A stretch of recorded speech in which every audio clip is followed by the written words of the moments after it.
ప్రభువాక్య సందేశాలు సమాధానపరచు సందేశాలు పరమునకు చేర్చే సందేశాలు ఇవి ఒలీవా సందేశాలు. ప్రభువాక్య సందేశాలు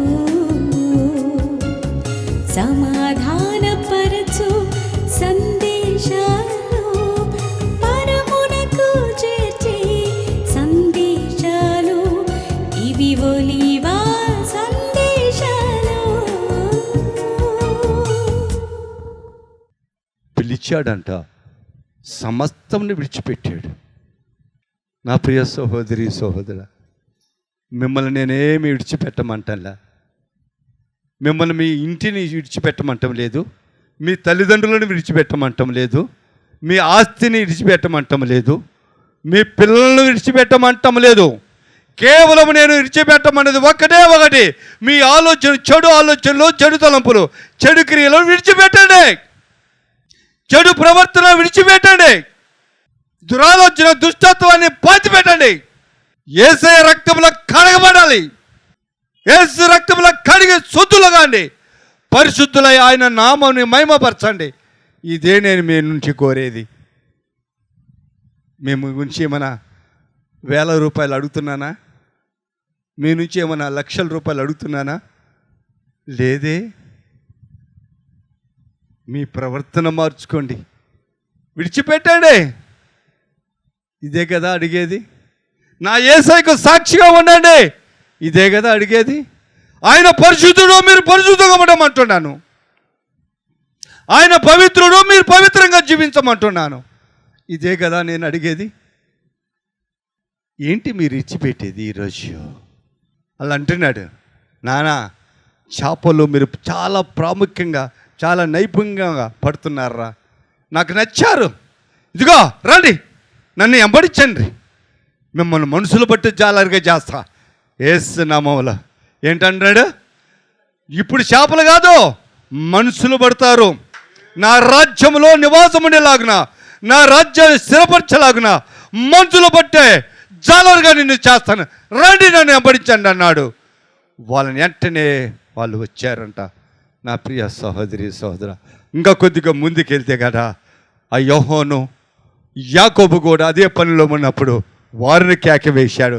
వారు కూడా తన తండ్రిని, ఆ యొక్క పడవలను, ఆ యొక్క వలలను వదిలివేసి యేసుని వెంబడించినట్టు మనం 21, 22 వచనాలు కూడా మనం చూడగలము. నా ప్రియ సహోదరి సహోదరుడా, ఆయన పిలుపు శక్తివంతమైనది, ఆయన మాట ప్రభావవంతమైనది.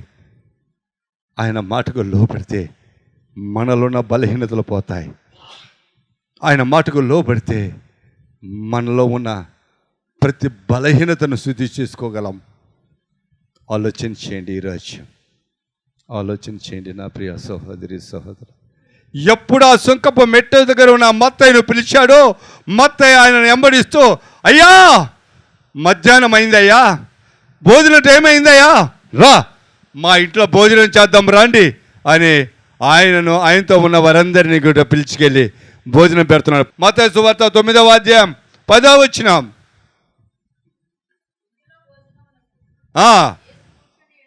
యేసు కూర్చొని ఉండగా ఇదిగో సుంకరులను, పాపులు అనేకులు వచ్చి ఆయన యొద్దను, ఆయన శిష్యుల యొద్ద కూర్చొని, పరిచయులు అది చూసి, మీ బోధకుడు సుంకరులతోనూ ఆ పాపులతో కలిసి ఎందుకు భోజనము చేయుచున్నాడని ఆయన శిష్యులను అడిగారు. ఒక్క నిమిషం ఆగమ్మా. Praise the lord. మత్తయి ఏం చేశాడండి? భోజనానికి పిలిచాడు. ఎవరినండి? సర్వ సృష్టికర్త అయినటువంటి దేవుణ్ణి. ఈ ఆహార ధాన్యాలు భూమి మీద ఫలింపజేసిన ఆ యేసయ్యనే, ఫలాలు ఫలింపజేసిన ఆ యేసయ్యనే ఏమంటున్నాడు? అయ్యా మా ఇంటికి రా, భోజనం చేద్దాం, నువ్వు మా ఇంటికి రా అంటే దేవుని దాసులను దేవుని పేరిట జీవిస్తున్న వారిని ఇంటికి పిలిచి భోజనం పెడితే కొండలు కరిగిపోతాయి, కొండలు కూడైపోతుంది. అమ్మో, నా బిడ్డలు పచ్చుంటారు, నేను పచ్చుండాలి అనుకుంటారు కొంతమంది. కానీ ఆ యేసయ్య అంటాడు, నా ఆకలి వేసినప్పుడు నాకు అన్నం పెట్టారు, నాను ఆరోగ్యం బాగలేనప్పుడు హాస్పిటల్కి వచ్చి నన్ను పలకరించాను అన్నప్పుడు, మేమెప్పుడు పలకరించామయ్యా, నువ్వెవరయ్యా, నేను ఎప్పుడు చూడలేదు, ఇదే కదా మేము చూసేదని మొత్తుకున్నప్పుడు ఆయన అంటాడు, ఒక వ్యక్తిని మీరు ఆ విధముగా చేస్తే నన్ను కూడా ఆదరించినట్టే, ఒక వ్యక్తికి అన్నం పెడితే నాకు అన్నం పెట్టినట్టే అన్నాడు నా పేరట. మరి ఆ వాక్యాలన్నీ కూడా, యేసయ్య చెప్పిన మాటలన్నీ కూడా అబద్ధమా? దానికి ప్రతిఫలం నీకు ఇస్తానన్నాడు కదా, అది అబద్ధమా? అంతేకాదు, శ్రేష్టమైనటువంటి నీ వాసస్థలం ఆయన తండ్రి ఇంట్లో నీ కొరకు సిద్ధపాటు చేశాను అని చెప్తున్నాడు కదా, అది వాస్తవం కాదా? నా ప్రియ సహోదరి సహోదరుడా, ఆలోచన చేసుకోండి. ఈరోజు ఎవరికి ధన్యతయా? ఎవరికో ధన్యత. మత్తయికు ధన్యత కలిగింది. ఆ యేసయ్యను పిలిచి తన శిష్యులను పిలిచి భోజనం ఏర్పాటు చేసినప్పుడు ఆశ్చర్యపోయారు. సర్వశక్తి గల దేవునికి నేను భోజనం పెట్టానని తెలిసిన తర్వాత, ఆయన మరణించిన తర్వాత, ఆయన చెప్పినట్టు 3వ దినం సజీవుడిగా లేచిన తర్వాత, దేవుని యొక్క కుమారుని, నా తండ్రి చిత్తము నాలో ఉంది, నా తండ్రిని నాలోనే మీరు చూసుకోవచ్చని శిష్యులు చెప్పినప్పుడు మత్తయ్య సంతోషపడినాడంట, ఆనందభరితుడయ్యాడంట. కారణం, ఒక సర్వశక్తి గల దేవునికి నేను భోజనం ఏర్పాటు చేశానని, ఒక సర్వశక్తి గల దేవునికి నేను భోజనం పెట్టానని, ఆయన శిష్యులకు నేను భోజనం పెట్టానని ఉల్లాసంగా గంతులు వేశాడంట మత్తయ్య. ఎందుకు తెలుసా? ఆ ధన్యత అందరికీ రాదు, అందరికీ పొందలేరు. యేసయ్య శిష్యులకు భోజనం పెట్టాలన్నా, దేవుని దాసులకు భోజనం పెట్టాలన్నా అందరికీ ఆ ధన్యత రాదు. రమ్మన్నా రాదు, అడుగుది కూడా దేవుడు అనేక మందికి. నా ప్రియ సహోదరి సహోదరు, ఆలకించండి. ఈరోజు పరిసయ్యులు శాస్త్రులు వచ్చి చూసినప్పుడు వాళ్ళు ఏమంటున్నారు? వీళ్ళు పాపులతోనూ సుంకర్లతోనూ భోజనం చేస్తున్నారే అన్నాడు. Praise the lord. మత్తయి సువార్త 5వ అధ్యాయం 45-46 వచనం. మీరు మిమ్మల్ని ప్రేమించిన వారిని ప్రేమించిన ఎడల మీకు ఏమి ఫలము కలుగునో? ఈ మాట అండర్లైన్ చేసుకోండి.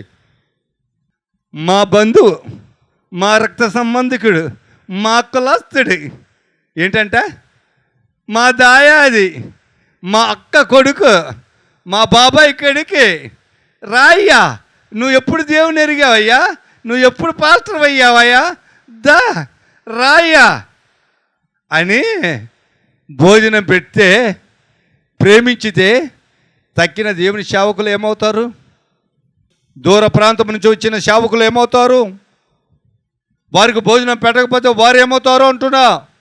నీవు నిన్ను ప్రేమించినలాగున నీ బంధువులను, నీ రక్త సంబంధికులను, నీ కులస్తులను, నీ శ్రేయాభిలాసులను ప్రేమిస్తే మరి తక్కిన వాళ్ళని ఎవరు ప్రేమిస్తాడు? నీకేమి ఫలం వస్తాయి? నువ్వు ఎంత బైబిల్ చదివితేమి, నువ్వు ఎన్ని కీర్తనలు పాడితేనేమి, నువ్వు ఎంత గొంతెత్తి ప్రార్థన చేస్తేనేమి ఫలితమైన ఉంటుందా? 0, 0, ఏ ఫలితం ఉండదు. ఎందుకంటే మార్కులు వేసేవాడు న్యాయాధిపతి ఆయనే, మానవులు కాదు. నీకొచ్చిన చుట్టమయ్యాడు, నీకొచ్చిన బంధువు వేయడు మార్కులు, నీకు వారి రికమెండేషన్ కూడా చేయడు. ఏమని చేయడు? మా అక్క చాలా మంచిదండి, మా చెల్లి చాలా మంచిదండి అని యేసయ్య దగ్గర చెప్పడానికి అవకాశం లేదు. ఎందుకు తెలుసా? యోహాను సువార్త 2వ అధ్యాయం 24-25 వచనాలు. అయితే యేసు అందరినీ ఎరిగినవారు గనుక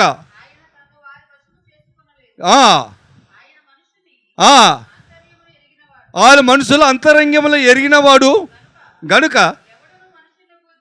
ఎవడును మనుషుని గురించి ప్రైజ్ లార్డ్. మా అన్న మంచోడు, మా అక్క మంచిది, మా అమ్మ మంచిది, మా నాన్న ప్రార్థన పరి ఓ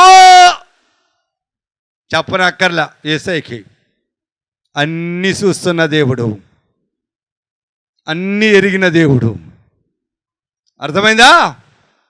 వాక్యం ఇటున్న ప్రియ సహోదరి సహోదరుడా, నిన్ను వలె నువ్వు ప్రేమిస్తే, నీ బంధువులను ప్రేమిస్తే, సుంకరులను ఎవరు ప్రేమిస్తారు? పాపులను ఎవరు ప్రేమిస్తారు? వారిని ఆదరించేది ఎవరు? వారికి సాయం చేసేది ఎవరండి? నేను ఈరోజు మిమ్మల్ని సూటిగా ప్రశ్న వేస్తున్నాను. ఇతరులకు సహాయం చేసేది ఎవరు? ఇతరులను ఆదరించేది ఎవరు? నిన్ను నువ్వు ఆదరించుకుంటావు, నీ బంధువులను ఆదరించుకుంటావు. తక్కిన వాళ్ళని ఆదరించితే ఎట్ట ఉంటుంది? నేను చాలామంది ఇళ్ళలో చూశాను, వాళ్ళ పిల్లలు భోజనం చేస్తుంటారు, పొరిగిటి పిల్లలు వచ్చి నిలబడి ఉంటారు. భోజనం చేస్తున్నారా అంటే తల్లి ఏమంటారు? లేదా భోజనం చేసావని అడగాలి. అడగరు.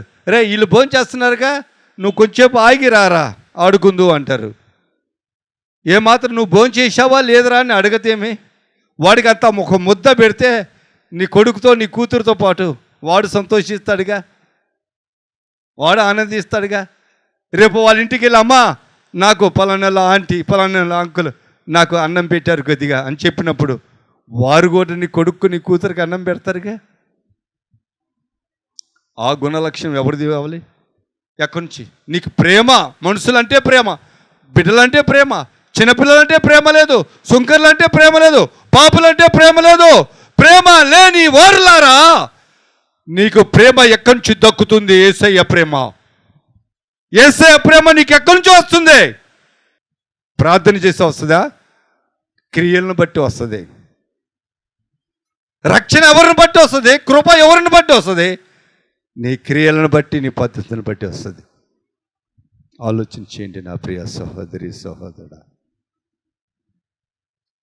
ఆ యేసయ్య అంటాడు, ఇలా శిష్యులతో అన్న తర్వాత ఆయనకు ఒక మాట గుర్తుకొచ్చి, ఆయన వీళ్ళు చెప్పకమునిపే గ్రహించేసి అంటాడు, అయ్యా రోగులకు వైద్యుడు అవసరము, ఆరోగ్యవంతుడికి వైద్యుడు అవసరం లేదయ్యా.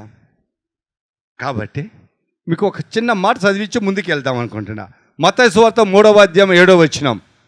ఆ పరిచయులు, ఆ యొక్క శాస్త్రులు, సద్దుకాయులు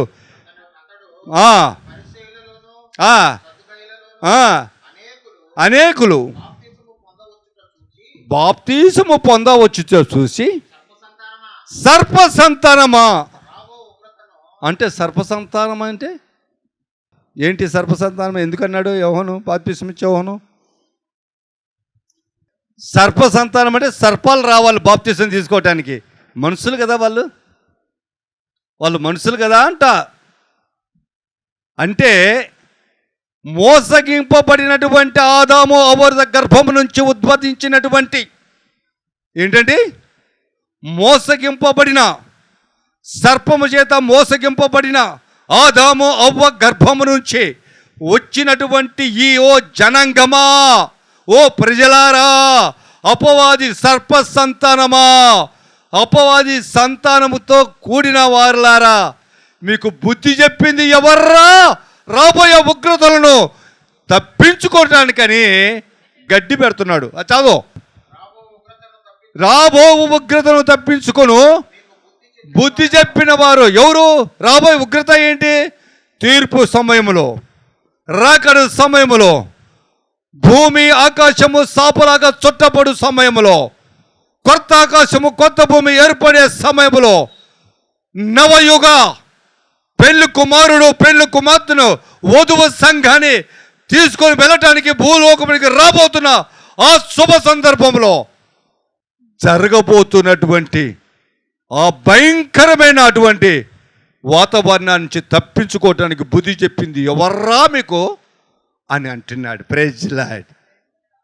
ఇటువంటి వాక్యాలు విన్నప్పటికీ కూడా నువ్వు పలానోడివి కదా, నువ్వు పక్కనేంటి రే, ఇన్ని ప్లేట్ పక్కన పెట్టండి రే, వీడికి ఇస్తారు వేసి పెట్టండి రా, ఈ అమ్మాయిని దగ్గర రాని కాకండి రా. ఈ మతతత్వాలు ఇంకా పోలే దేశంలో. క్రైస్తవులే, క్రైస్తవ సమాజమే, కానీ భేదభావాలు, ఆలోచన విధానము, క్రియలు మారలా. సర్పసంతానమే ఉన్నారు. వాక్యము బోధిస్తుంది సర్పసంతానము, కానీ యేసయ్య వాక్యాన్ని అది లెక్క చేయదు. Praise lord. ఆలోచన చేయండి ఈ రాజ్యాలలో. అందుకే ఒక మాట మీకు చెప్తున్నాను. యేసయ్య అంటాడు, ఆ మాట అయిన తర్వాత ఇంకొక మాట అంటాడు, నేను పాపుల కొరకే వచ్చాను కానీ నీతిమంతుల కొరకు నేను రాలేదంటాడు. Praise lord. మత్తయి సువార్త 5వ అధ్యాయం 7వ వచనం, కనికరము కలిగిన వారు ధన్యులు, వారు కనికరము పొందుదురు.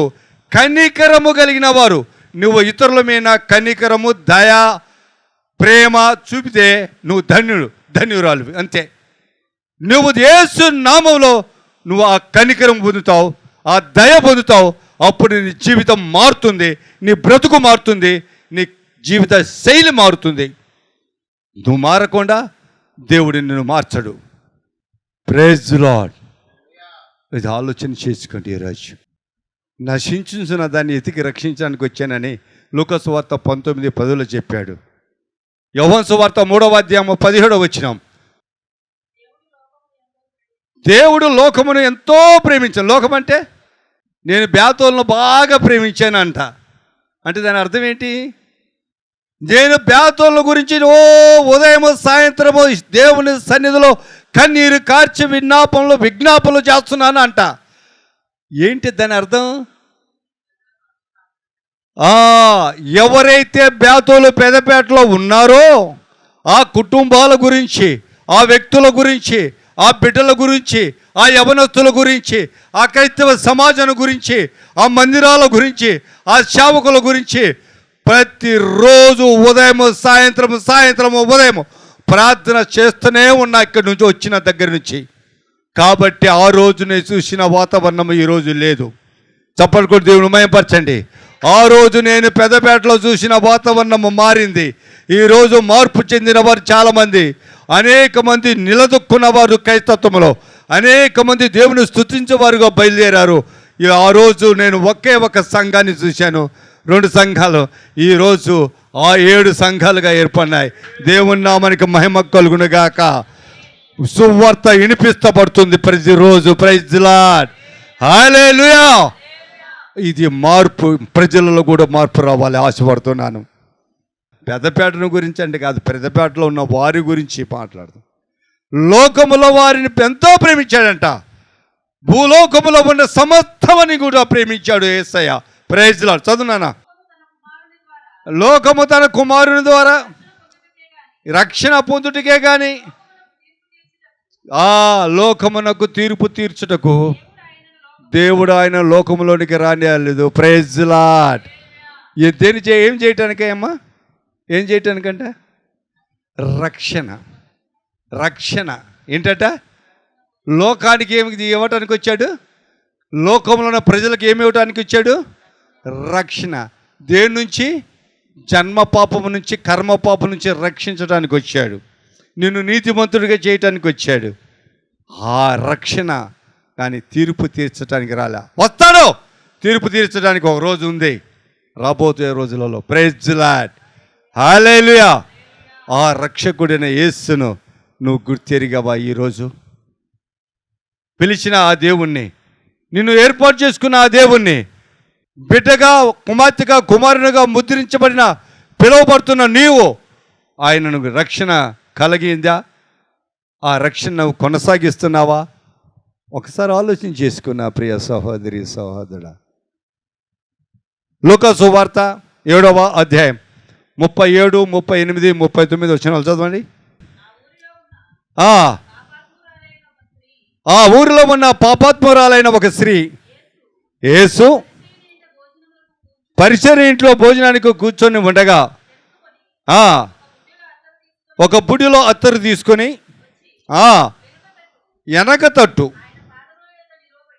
ఆయన పాదముల యొద్ద నిలవబడి ఏడ్చుచు కన్నీళ్లతో ఆ పాదములను తడిపి తన తల వెంట్రుకలతో తుడిచి ఆయన పాదములను ముద్దు పెట్టుకొనెను.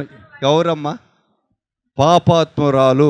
ఆమెకు పేరుంది, కానీ ఆ ఊరోళ్ళు పెట్టిన పేరు అది, ఆ పక్కింటి వాళ్ళు పెట్టిన పేరు అది, ఇంటి ఎదురుగా ఉన్నవాడి పేరు అది. ఒక్కొక్కరు పేరు పెడుతుంటారు. కుమార్ గారు చాలా పొగరగలేవాడు.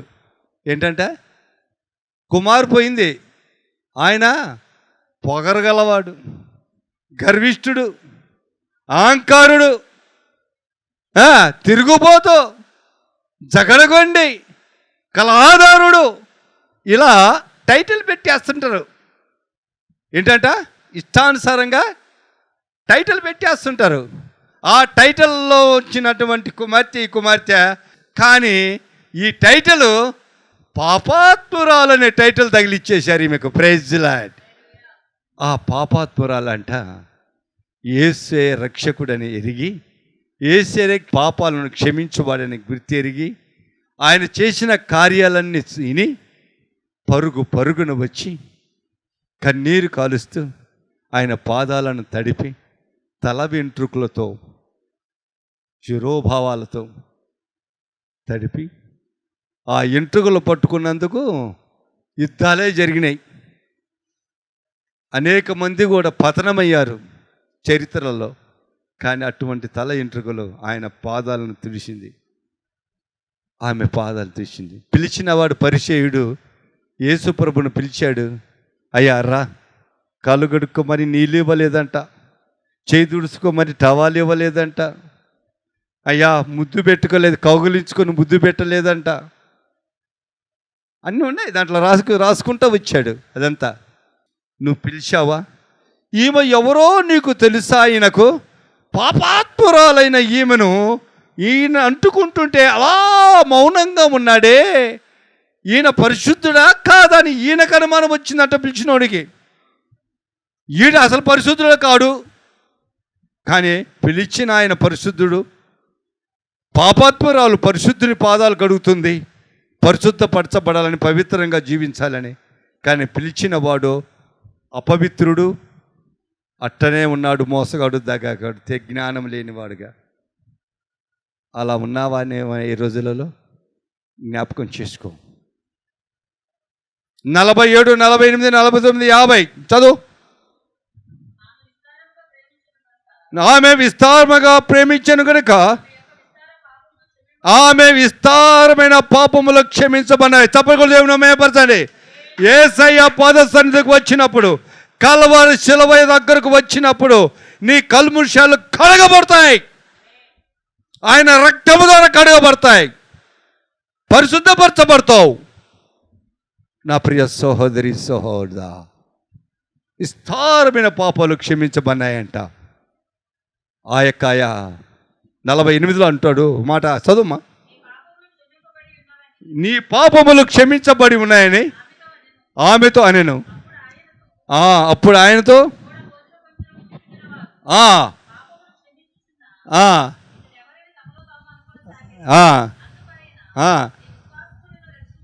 నీ శ్వాసము నిన్ను రక్షించను. Praise lord. చూసావా? ప్రార్థన చెయ్యాలి, కన్నీరు కాల్చాలి, యేసయ్య పాదాలు వదలకుండా కన్నీరు కార్చి ప్రార్థన చేయాలి. అప్పుడు మనకేం దొరుకుతుందంట? రక్షణ దొరుకుతుంది. అప్పుడు మనకు పాప క్షమాపణ దొరుకుతుంది. ఎందును బట్టి? నువ్వు చేయుచున్న ప్రార్థనలో నీ శ్వాసము బయలుపరచబడుతుంది. Praise lord. ఏ విశ్వాసముతో, ఏ నమ్మకముతో నువ్వు ప్రార్థనలు చేస్తున్నావో అది దేవుడు తన హృదయాన్ని ఎరిగిన దేవుడు కనుక అందును బట్టి నీకు మార్కులు వేస్తాడు. Praise lord. నేను అన్ని ప్రశ్నలకు సమాధానం రాశానండి, నాకు మళ్ళీ ఫెయిల్ అయ్యానండి అంటే నీ ఇష్టం వచ్చినట్టు సమాధానం రాసి వంకర టింకరు అక్షరాలతో రాస్తే అన్ని పాస్ చేస్తాడా? ఏది అవసరమో అదే రాయాలి, అక్షరాలు రౌండ్గా ఉండాలి, ఎదుటివాడు చదవగలిగిన స్థితి కలిగిన వాడై ఉండాలి. Praise the lord. నా ప్రభువారు నీ హృదయాన్ని చదవగలిగిన రీతిలో ఉందా? నీ శ్వాసము నా ప్రభువారు చూడగలిగిన రీతిలో ఉందా? నిన్ను పాస్ చేయడానికి, నీకు రక్షణ అనుగ్రహించడానికి ఒకసారి ఆలోచన చేసుకో. ఈరోజు దేవుని నామానికి మహిమ కలుగును గాక. పిలిచిన దేవుడు నిన్ను ఈరోజు నిన్ను బిడ్డగా, కుమారునిగా ముద్రించిన రోజు మాట్లాడుతున్నాడు. పాపువా, సుంకరివా, భయపడకు, క్షమించువాడు ఆయనే. నీ హృదయపూర్వకంగా ఆయన సన్నిధికి వచ్చి ఆ కలవరి శిలువ జ్ఞాపకం చేసుకుంటూ, నా కొరకే ప్రాణం పెట్టావయ్యా, నా కొరకే కలవర శిలువలో రక్తం చిందించావు, నన్ను రక్షించడానికే ప్రభు అని నువ్వు కన్నీటి ప్రార్థన చేయగలిగితే నీ పాప దోషాలు తీసివేయటమే కాదు కదా, నీ సమస్యలు యావత్తు కూడా తీసివేస్తాడు. దేవుడి మాటలు దీవించి ఆశీర్వదించును గాక. ఆమేన్. ప్రార్థన చేసుకుందాం. సర్వోన్నతుడా, సర్వశక్తి గల దేవా, మిక్కిలి ప్రేమ గల తండ్రి, మీకు వేలాది వందనములు, స్తుతులు, స్తోత్రాలు ప్రభా. ఇప్పటి వరకు ప్రభా దేవా, మీరు నాను శిలువ సొట్టును మరుగుపరుచుకొని, నా నోటిని బురగా పట్టుకొని, నాతోనూ కూడి వచ్చిన బిడ్డలతోనూ నాయన అనేకమైన సంగతులు మాట్లాడావు. నువ్వు పిలిచిన పిలుపు ఎటువంటిదో, ఆ పిలిచిన పిలుపులో ఎటువంటి సారాంశము కావాలో తేటగా మాట్లాడిన దేవానికి స్తోత్రాలు. ఏ విధంగా నీ సన్నిధికి మేము రావాలో, నీ సన్నిధిలో ఎలా జీవించాలో, ఎలా ఉండాలో ఆ భర్తమాయిని, ఆ యొక్క ప్రభా శంకర్ మెట్టు దగ్గర కూర్చున్నటువంటి ఆ మత్తైను చూసి నేర్చుకోవటానికి కృప దయచేసావు తండ్రి. మీ స్తోత్రాలు. ప్రార్థన జీవితం అంటే పాపాత్మురాలి ప్రార్థన జీవితం మాకు చూపించావు. దాన్ని మా పాపాలు ఏ విధంగా పాపాత్మురాలు యొక్క విస్తారమైన పాపాలు క్షమించబడినాయో ఆ ప్రకారం మా పాపాలు క్షమించడానికి మాలో ఉన్న ఈ శ్వాసాన్ని బయటికి తీసుకొస్తున్నందుకు మీ స్తోత్రాలు. ఆయన ఇంత పరమార్థమైన, ఇంత లోతైన, ఇంత భావార్థమైన నీ వాక్యోపదేశంలో మాకు బోధించావు తండ్రి దేవా. మీకు వందనాలు, స్తుతులు, స్తోత్రాలు. మేము ఎవరికి వారు మా హృదయాల్లో పదిలపరుచుకొని నీ సన్నిధిలో ఆధ్యాత్మికంగా ఎదుగుటకు కృప దయచేయండి. నీ రాజ్యములో ప్రభువా మేమందరము శిరస్తులుగా ఉండటానికి కృప దయచేయమని ఇక్కడ ఉన్న ప్రతి ఒక్కరి హృదయాలను తాకండి, వారి ఆలోచనలు యావత్తు ఫలింప చేయమని మా ప్రభు ప్రియకుమారుడైన యేసు నామములో అడిగి వేడుకొంచున్నాను పరమ తండ్రి. Amen. Amen. Praise the lord. హోలీవా సందేశాలు, ప్రభువాక్య సందేశాలు, సమాధానపరచు సందేశాలు, పరమునకు చేర్చే సందేశాలు, ఇవి ఒలీవా